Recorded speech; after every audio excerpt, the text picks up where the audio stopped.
సాధారణంగా ప్రభుత్వం అనేది కాన్స్టిట్యూషనల్ గవర్నెన్స్ చేయాలి, రాజ్యాంగం ప్రకారం పనిచేయాలి. కానీ ఇప్పుడు రాజ్యాంగం మీద ప్రమాణం చేసి పొలిటికల్ గవర్నెన్స్ చేస్తున్నామని ప్రకటించింది ప్రభుత్వం. గుడ్.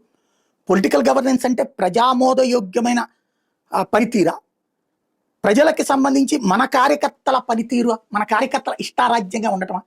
ఇసుక అక్రమ రవాణా చేయాలా, లేకపోతే మైనింగ్ అక్రమ రవాణా చేయాలా, సెటిల్మెంట్ చేయాలా, వేధించాలా, హింసించాలా, ఏదో ఒకటి చేసి అక్రమంగా సంపాదించుకుంటే మన పవర్ని అడ్డుపెట్టి మనం చేసే యదో పనులని కాపాడుకొచ్చేటటువంటి వ్యవస్థని, అంటే అధికార యంత్రాంగాన్ని మనం చేసే యదో పనుల ద్వారా షీల్డ్ చేసుకుని తద్వారా సంపాదించుకుని ఎదగడం.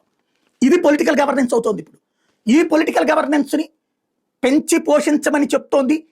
నీతులు, విలువలు, సంప్రదాయాల గురించి ఉపన్యాసాలు ఇస్తూ సుదీర్ఘకాలం పాటు ప్రజల్ని మొదట్లో పాజిటివ్గా చేసి ఆ తర్వాత ప్రజల్ని మోసం చేసినటువంటి ఈనాడు, ఒకప్పుడు మద్య నిషేధం కోసం ఎగబడినటువంటి ఈనాడు, ప్రజలందరినీ రోడ్డు మీదకి తీసుకొచ్చిన ఈనాడు, ఇవాళ బెల్ట్ షాపులు, పర్మిట్ రూములు రోడ్డు మీద అడ్డదిడ్డంగా ఎందుకు తాగనియ్యరు, ఇష్టం వచ్చినటువంటి బ్రాండ్లు ఎందుకు తాగనియ్యరు, వాళ్ళని తాగనియడం మీ బాధ్యత కదా అని చెప్పేసి వార్తలు రాయడం ద్వారా తన నైతికతని చంపేసుకున్న ఈనాడు చివరికి ప్రజాస్వామ్యాన్ని ఎలా చంపాలో చెప్తోంది. తెలుసా కార్యకర్తల మనసు ఏందయ్యా అంటే, పొలిటికల్ గవర్నెన్స్ చేస్తేనే మళ్ళీ అధికారం అంటే అవతల కార్యకర్తని చంపే, నరికే, లేకపోతే వాడిని దేని బతకని కూడా చూడు, లేకపోతే ఆయన ఆర్థికంగా తీసే, ఆయన జైల్లో పడే, ఆయన కేసుల్లో పెట్టేసి, వాడిని హింసించేసి మనం ఒక్కడమే బతికేటట్టు ఉండాలి, మనం ఒక్కడి చేతికే డబ్బులు ఉండాలి. This is the political governance as of now.